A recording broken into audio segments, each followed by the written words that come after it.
Oh, how did I get here? For today's video, guys, we are doing our first restoration episode on Tiara, the MX5. I just came up with that name right now. Now, if we actually rewind this thing back... Why hasn't this piece of shit rust bucket not been on the channel? This was a video I posted a couple weeks ago, talking about everything wrong with my 2006 Mazda Mx5 NC. I highlighted the massive gaping hole in the bottom, speakers being blown, lights not working. In response to this video, I got a lot of people telling me just to scrap or sell the car. They ask you how you are, you just have to say that you're fine when you're not really fine. And unfortunately, I've come to the decision that I'm not going to be doing that. I'm actually going to be restoring this car on a budget in my mission to get this car on track like I've always wanted it to be. So how is the car right now, Michael? This MX5 is... Simple enough. Welcome to McDonald's. Hi, can I please get a ham and cheeseburger, please? Oh, wait, this in a drive.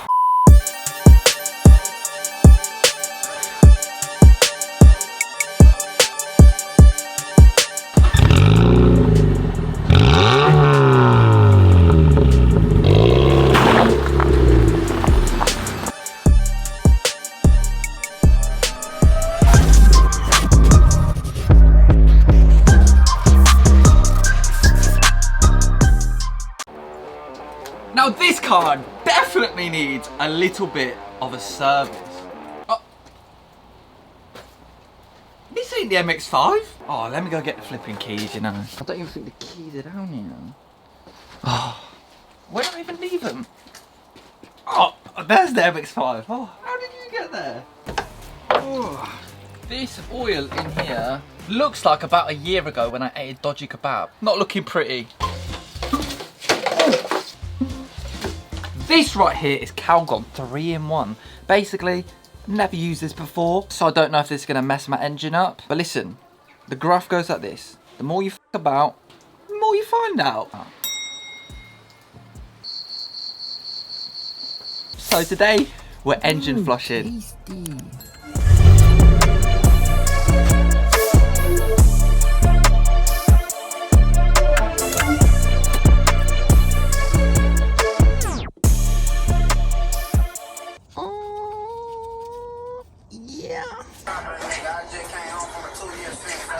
So we then put some new fresh oil in, got the car back on the ground, and then started on a spark plug change. The two simplest, cheapest ways of keeping your car running. Right then, it's time to start it. Spark plugs and oil service all done. On to the next thing. Right guys, so I've actually just went to Halfords and picked up some leather conditioner for the MX-5. But on the way home, guys, I would like to say a massive thank you to the sponsors of this channel and today's video, CarVertical. They are an absolutely incredibly powerful car history checker. And if you're not using it right now, well, you basically may as well buy a car while wearing a blindfold. Now then, when you're actually interested in buying a certain car, before making any purchases, before making any deposits, make sure to check it on CarVertical because it could show you some disgusting history that might put you off buying that car. Like this Porsche Cayenne report I have here. As we can see, green ticks for mileage. We can see every single mileage record, and as we can see, there is no dips in it to represent a mileage rollback. Under financial and legal status, we've actually got a warning. According to CarVertical, this vehicle was marked as scrap. It tells us it was scrapped in 2020. However, good news, I guess, is there's no outstanding finance on it. And also, we can see that there is no record of this vehicle being wanted as stolen, which is good. However, if we click damage, we can see that this vehicle was damaged and marked as an insurance write-off as a category B, which is unrepairable, which is something you would not want to see if you checked your own car or a car you just bought. Now, CarVertical have got a super brain. They actually collect pictures of the damage to show you exactly what went wrong, and that car, every single body panel is destroyed basically. So guys, before making any purchases, make sure to use CarVertical on your friend's car, your car, family car, future car, project car. Make sure to click the link in the description and use my discount code TOSS for money off your reports.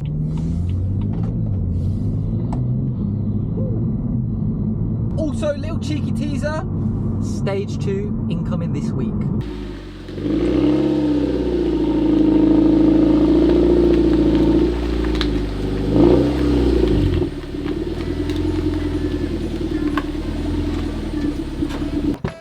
The next thing that actually needs fixing on this MX-5 is the speakers, or specifically the left side.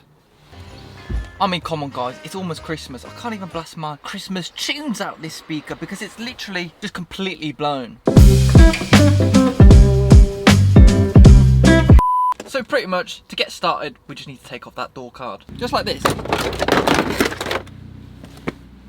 We've got the tweeter here, and I think that's blown as well, unless the whole system's just f***ed. And we've got the big 8-inch bad boy right here. Back in the 2006, when this was released, this would be a top stereo system. But now, not so much. Watch this. Oh!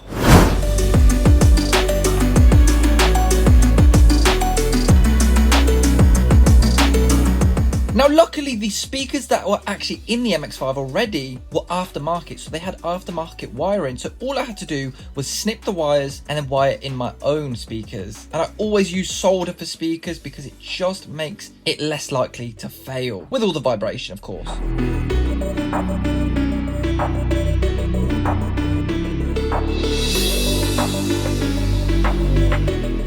Now the next day when I actually installed the other side, I ran into a problem. I've just installed the tweeter, and if I turn the ignition on to test it, well, the radio's not coming on. So I've probably blown a fuse installing this because I haven't disconnected the battery, so love that for me. Well, here was actually the moment of truth. Was it the fuse that blew, or was it the actual head unit? So I found the same fuse, plugged it in to the fuse relating to the head unit, and well, if this turns on, then the speakers work. Yes! Oh! The speakers are working. Well, they gotta be working because the radio's working. Ooh! It was one fuse in the engine bay, but now this is having a fit at me. I can't believe we did it though. That is insane. Just one fuse.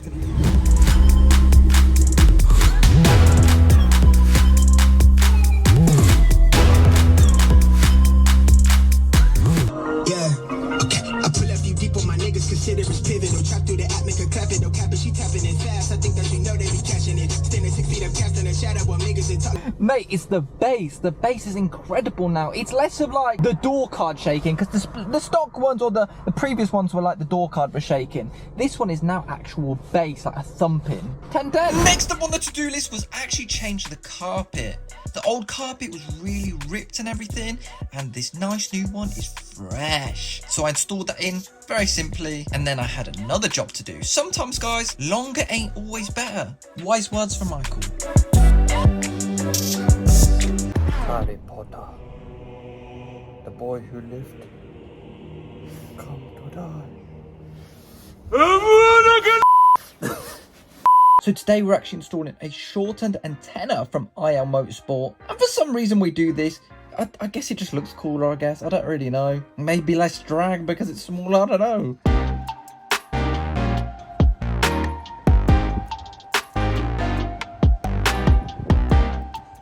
Sometimes, guys, smaller is better. Looks 10 times more sleek.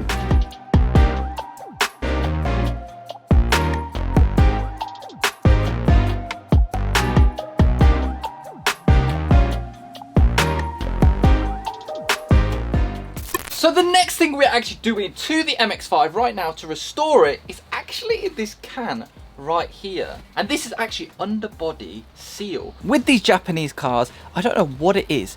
Apparently they don't use salt or any corrosive materials on the road, so they don't underseal it or treat the metal to resist the harsh chemicals and corrosive materials basically. But over here in the UK we use salt on the road in the winter to stop it from icing over basically, or prevent it. What that does is it absolutely rusts the fuck out of these cars. So if we actually dive under, like I'm diving into your mum's pants, this is the rust on the MX-5. It's not actually too bad. Obviously, considering it's only a 2006 model, it is bad, but it's not terrible. But we don't want it to get any worse. So, using nothing but a drill, we're gonna get straight on with sanding off as much rust as we can possibly do, ready to underseal it. Now, of course, guys, this is not going to be a perfect finish or application because we are working on a budget. A professional would strip every piece of this car apart and then underseal everything, but we don't have the time or the money for that. So, £20 underseal with a drill, I'll take it.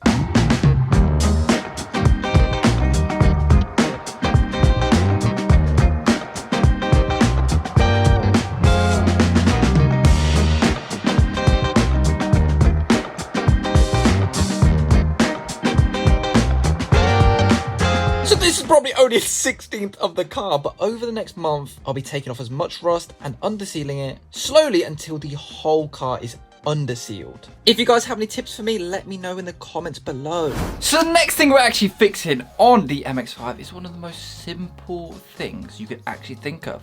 And it's in this package right here. I don't think this has ever worked in my car. Like, I don't understand why the previous owner was so lazy. But basically right here is some nice new LED bulbs, because at night I cannot see in the car. Look at these little LEDs, they're like blue. Very fancy indeed. Hopefully this don't electric shock me. Wait, look at that. The moment of truth. Whoa. Come on! Never been so excited for a light to work in my life. But finally a working flipping light. Get in there. Come on. Oh my god, never have I seen it so bright at night. That is something else. Wow. I've never had a working light in here and I've finally got one. It's the little things in life, guys. It's the little things you gotta appreciate. Actually having a working light in here, because this is the only one. None down there, none down there. Now the next really aggravating thing to sort out is actually the key. The buttons on the key do not work. So central locking on this car just does not work. So I have to always put the key in to unlock it and lock it. So this could be as simple as changing the battery over. However, I think it's something more to do with the buttons. So the first thing I did was take this key apart, which was pretty simple. And I actually swapped over some of the hardware from the spare key onto the main key to see if that did anything. Got faith in you. Okay, never mind. Right, so I think it should work now. Basically, switched over the keys to the spare key and everything. Hopefully now if we put this all back together, it should work. Oh, those buttons feel nicer now. They feel nicer. They don't feel like my Beamer key, they don't click, but they feel nicer. So let's slap the old key on just for old sake. I think this is like my 5th attempt. Let's see if it works. Oh my god, no more. No more using the key. No more using the key to get in and out. I can actually use the central locking. Oh my god, there you go. So, lights now working and keys working. See, that wasn't so hard, previous owner, was it?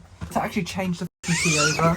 Broken since the day I got it, mate. So yeah, I'm pretty gassed that the buttons now work. God, I take central locking in my BMW for granted. I'm so happy about that because it's not worked properly since I got the car. So now to have a fully working one, oh, it's beautiful. When I actually bought the car, the day I bought the car, I couldn't actually get back into it. I locked it and then I tried to get back in it. I couldn't get back into it. I even sent the guy a message saying, how do I get in? Like, here's the message. But the only thing I don't like about this is it's very faded, all of it. It doesn't look for the nicest. It looks like a stray dog that's been left in the rain, you know what I mean? We don't want that. So obviously this is a budget series, so I'm gonna pick a new one up for £9.99. That is not hard. Your sausage owner who owned this before me. So guys, thank you guys so much for watching today's video on the MX-5 and starting the small little repairs to getting this car on track and just extend its life a little bit. That's all we're trying to do. We're not trying to make a bulletproof car, we're just extending this life a little bit for it to enjoy all the abuse for that little bit longer. Anyway guys, thank you guys so much for watching. Subscribe if you are new to keep up with the MX-5 series. Anyway guys, thank you guys so much for watching and I'll see you lovely faces in my next video.